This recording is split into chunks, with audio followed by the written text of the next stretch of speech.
जरूरी सूचना है आप सभी स्टूडेंट्स के लिए। स्टडी फॉर सिविल सर्विसेज का Android app Google play store में आ चुका है, उसको प्लीज तुरंत इंस्टॉल कर लीजिए। और अगर आप स्टडी फॉर सिविल सर्विसेज के सिर्फ ऐप से कोई भी कोर्स, कोई भी पीडीएफ परचेस करते हैं तो उसमें अप्लाई कूपन, अगर आप ज्ञान सर जो है आप उसमें अप्लाई करते हैं, ये कूपन कोड है, तो उसमें 20% फीस तुरंत माफ हो जाएगी। मतलब 20% डिस्काउंट तुरंत उसमें लग जाएगा। ज्ञान सर लिखना है, नॉर्मली ज्ञान सर, स्मॉल लेटर में है सब कुछ, कोई स्पेस नहीं, कोई कॉलम नहीं, सिर्फ ज्ञान सर, GYANSIR। इस तरह से अगर कूपन कोड लगाते हैं आप ऐप में बाई करने से पहले, जो अप्लाई कूपन वाले में आता है, तो 20% का डिस्काउंट तुरंत मिलेगा। वीडियो देखिए। नमस्कार दोस्तों, एक बार फिर से आपका स्वागत है यूपीपीएससी बेस्ट ऑनलाइन कोचिंग के इस यूट्यूब चैनल पर। दोस्तों, आज की इस वीडियो में हम लोग ज्योग्राफी के पार्ट 2 का डिस्कशन करेंगे। इससे पहले की वीडियो अगर आपने नहीं देखी तो आप प्लेलिस्ट में जाकर जरूर देखिएगा। यह क्लास आरओ री एग्जाम, यूपीपीएससी प्री 2024, इसके अतिरिक्त जितने भी प्रकार के स्टेट पीसीएस एग्जाम और वनडे एग्जाम है, सबके लिए अत्यंत उपयोगी है। तो चलिए दोस्तों, बढ़ते हैं आगे अपने क्लास की ओर। देखिए, अगर आप टीम के पेड कोर्सेज से जुड़ना चाहते हैं पीसीएस के कंप्लीट प्रिपरेशन के लिए, तो आप यहां पर दिए गए नंबरों पर कॉल या व्हाट्सएप करके टीम के पेड कोर्स से जुड़ने की प्रक्रिया समझ सकते हैं। ये ज्ञान सर का व्हाट्सएप नंबर है, आप यहां से व्हाट्सएप के माध्यम से भी जानकारी प्राप्त कर सकते हैं। और दोस्तों, अगर अभी तक आपने प्ले स्टोर से स्टडी फॉर सिविल सर्विसेज का एप्लीकेशन इंस्टॉल नहीं किया है तो इसे जरूर इंस्टॉल कीजिएगा। एप्लीकेशन के माध्यम से आप किसी भी कोर्स को ज्वाइन करते हैं तो आपको 20% का डिस्काउंट मिल सकता है। बस आपको छोटा सा बात याद रखना है कि वहां पर एक कूपन कोड GYANSIR ये अप्लाई करना है। जैसे आप ये कोड अप्लाई करेंगे आपको 20% का तुरंत डिस्काउंट मिल जाएगा।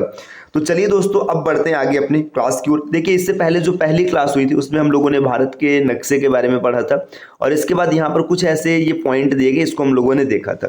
तो पिछली क्लास में हम लोगों ने यहाँ तक का डेटा देख रखा था। अब देखिए, यहाँ पर देखेंगे, देखिए दिया है यहाँ पर कि भारत का जो पर्वतीय क्षेत्र का विस्तार है, भारत में पर्वतीय क्षेत्र का विस्तार कितना है, 10.7%। आपको याद रखना चाहिए। जनसंख्या घनत्व की बात करेंगे तो 382 व्यक्ति प्रति वर्ग किमी। ये जनसंख्या घनत्व क्या है, अर्थात अगर पूरे भारत को किलोमीटर और व्यक्ति के हिसाब से बांटा जाए तो 1 वर्ग किमी में 382 व्यक्ति आएंगे। पठारी क्षेत्र का विस्तार कितना है, 27.7%। अब यहाँ पर देखिए, भारत में कुल पुरुष साक्षरता की बात करेंगे तो 81.14% पुरुष साक्षरता होगी, है ना।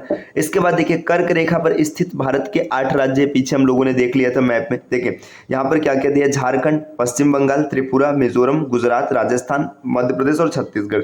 इस चीज को आप यहाँ पर याद करने से ज्यादा बेहतर है कि आप मैप को अगर ध्यान से देखेंगे तो आपको पता चलेगा। देखिए यहाँ पर ये रेखा कर्क रेखा है ना, अगर इसकी बात करेंगे तो ये कर्क रेखा है। अब कर्क रेखा पर 8 कौन कौन से राज्य आप आराम से यहाँ पर देख सकते हैं। देखिए, पहला राज्य गुजरात दिख रहा है, गुजरात के बाद ये राजस्थान का थोड़ा सा एरिया यहाँ पर है ना, राजस्थान के बाद ये मध्य प्रदेश तीसरा हो गया, फिर इसके बाद देखिएगा मध्य प्रदेश के बाद छत्तीसगढ़ है, फिर झारखंड चौथा हो गया। देखिए ये झारखंड है, झारखंड के बाद पश्चिम बंगाल, त्रिपुरा और मिजोरम। तो आप यहाँ पर मैप से भी देखकर याद कर सकते हैं, जरूरी नहीं कि आप एक एक करके रटिएगा। चलिए दोस्तों, आते हैं फिर आगे। देखिए यहाँ पर ये बताया गया था कि जो कर्क रेखा है इस पर 8 राज्य किस प्रकार से स्थित हैं, तो आपने इसको देख लिया। अब यहाँ पर कुछ वन लाइनर पॉइंट दिए। देखिए यहाँ पर क्या दिया है डेटा, भारत का क्षेत्रफल एवं उसका अक्षांशीय एवं देशांतरी विस्तार से संबंधित महत्वपूर्ण तथ्य। मतलब भारत का क्षेत्रफल कितना है, तो आपने पीछे देखा था कि 32 लाख कुछ वर्ग किलोमीटर है, और इसके अक्षांशीय और देशांतरी विस्तार के बारे में भी हमने पीछे पढ़ रखा है। यहीं से जुड़े कुछ तथ्य दिए। देखिए भारत एक विशाल देश है, यह उत्तरी गोलार्ध में स्थित है। देखिए गोलार्ध कौन सा है, उत्तरी, और देशांतर कौन सा है, पूर्वी। तो भारत उत्तरी गोलार्ध में स्थित है और पूर्वी देशांतर में स्थित है। यहाँ पर देखिए दिया क्या है कि उत्तरी गोलार्ध में स्थित है और इसका मुख्य भाग 8.4 मिनट से उत्तर से लेकर 37.6 मिनट उत्तर अक्षांश में है। देखिए अब यहाँ पर यही देखिए, जबकि देशांतर की बात करेंगे तो पूर्वी देशांतर में, तो पूर्वी देशांतर कितने, 68.7 मिनट पूर्व से लेकर 97.25 मिनट पूर्व देशांतर तक है। तो यहाँ पर सीधा सीधा आप बोल सकते हैं कि भारत उत्तर पूर्वी भाग में स्थित है।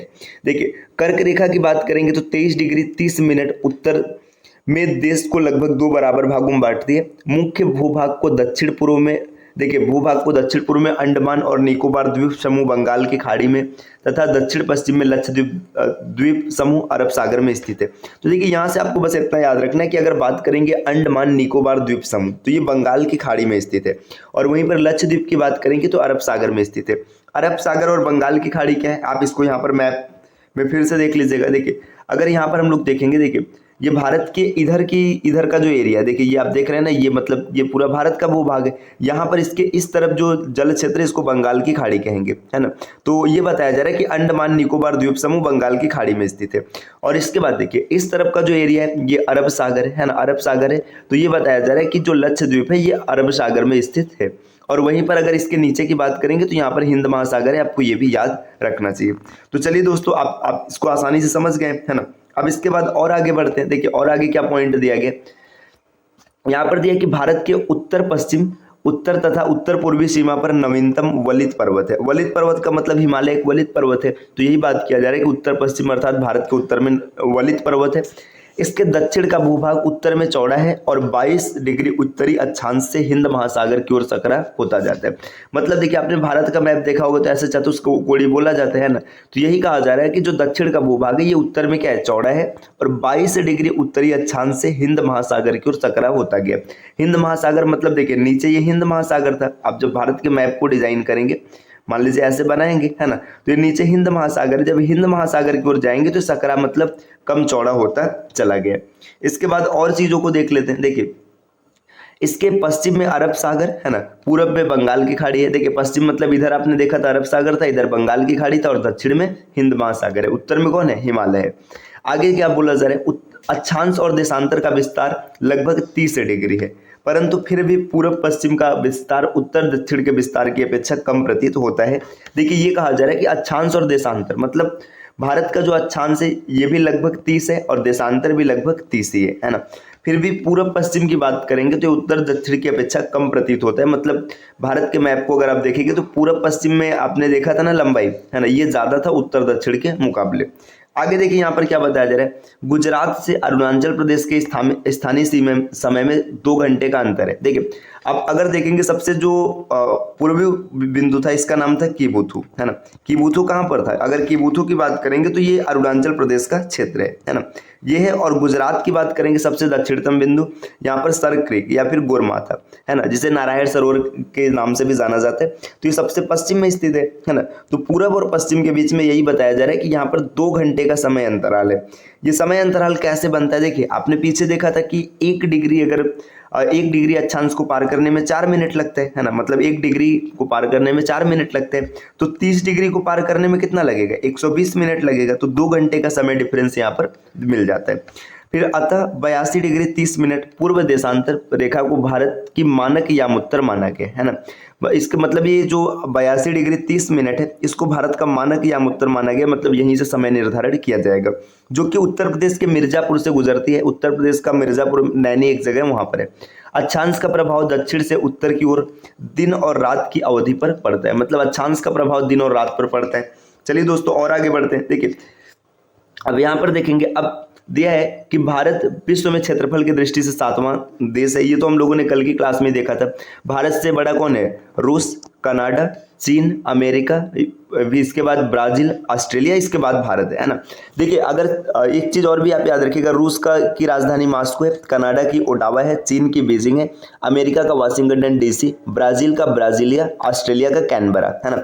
इसके बाद भारत की राजधानी तो आपको पता ही है। क्षेत्रफल की दृष्टि से अब बताया जा रहा है कि भारत जो है विश्व का दूसरा स्थान है। अब देखिए ये डेटा चेंज हो चुका है, 2022 का नोट्स है ना, मतलब 2022 में इस बुक को डिजाइन किया गया था। तो अब की डेटा के हिसाब से देखेंगे तो जनसंख्या की दृष्टि से भारत विश्व का सबसे बड़ा देश आपको दिखाई देगा, है ना।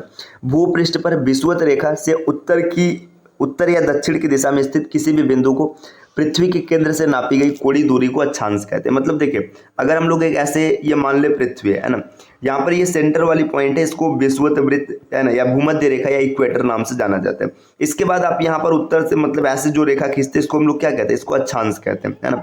इसके बाद देखिए यहाँ पर अक्षांश रेखा है वह काल्पनिक रेखा है जो पृथ्वी के चारों ओर पूर्व से पश्चिम दिशा में विषुवत रेखा के समांतर खींची जाती है। मतलब ये विषुवत रेखा हो गया, है ना।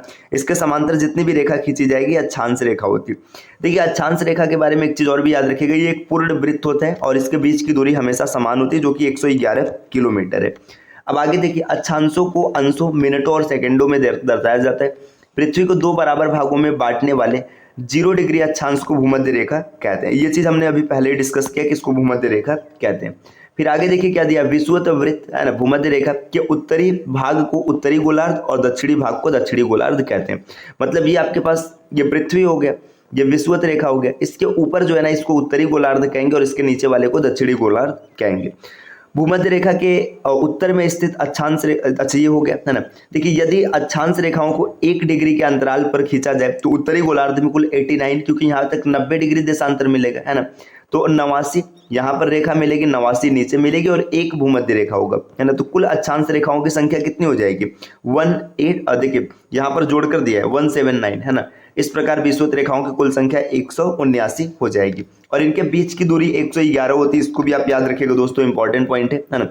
अब आगे यहाँ पर क्या दिया, भारत भूपृष्ठ पर, देखिए यहाँ पे भ्री लिखा है, भू होगा, भूपृष्ठ पर उत्तरी ध्रुव तथा दक्षिणी ध्रुव को मिलाने वाली काल्पनिक रेखा को 2 बराबर भागों में बांटती है, जिसे प्रधान यामोत्तर रेखा ग्रीनविच मीन टाइम कहते हैं। यह रेखा लंदन के ग्रीनविच शहर से होकर गुजरती है। तो बस आपको इतना याद रखना है कि ग्रीनविच लंदन से होकर के गुजरता है और यही मानक समय रेखा है, जो कि अगर भारत की समय रेखा की बात करेंगे तो ये इससे 5.5 घंटा आगे है ना। प्रधान यामोत्तर को 0 डिग्री देशांतर भी कहा जाता है ना। प्रधान यामोत्तर के पूर्व एवं पश्चिम में उत्तरी ध्रुव और दक्षिणी ध्रुव को मिलाने वाली काल्पनिक रेखाओं को देशांतर रेखाएं कहा जाता है।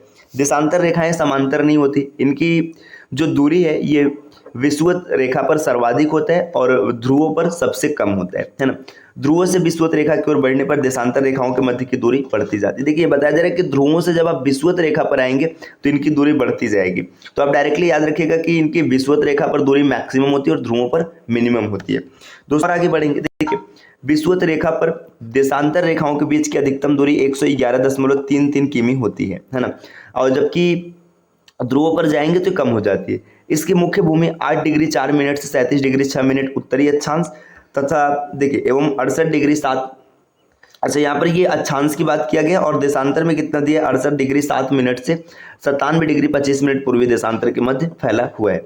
उष्णकटिबंधीय क्षेत्र का विस्तार देखिए 23 डिग्री 30 मिनट उत्तरी एवं दक्षिणी अक्षांशों के मध्य है। इसके बाद देखिए ये उत्तरी दक्षिणी का मतलब क्या है, देखिए जैसे मान लीजिए आपने यहाँ पर पृथ्वी बना लिया है ना, ये भूमध्य रेखा है 0 डिग्री हो गया है ना।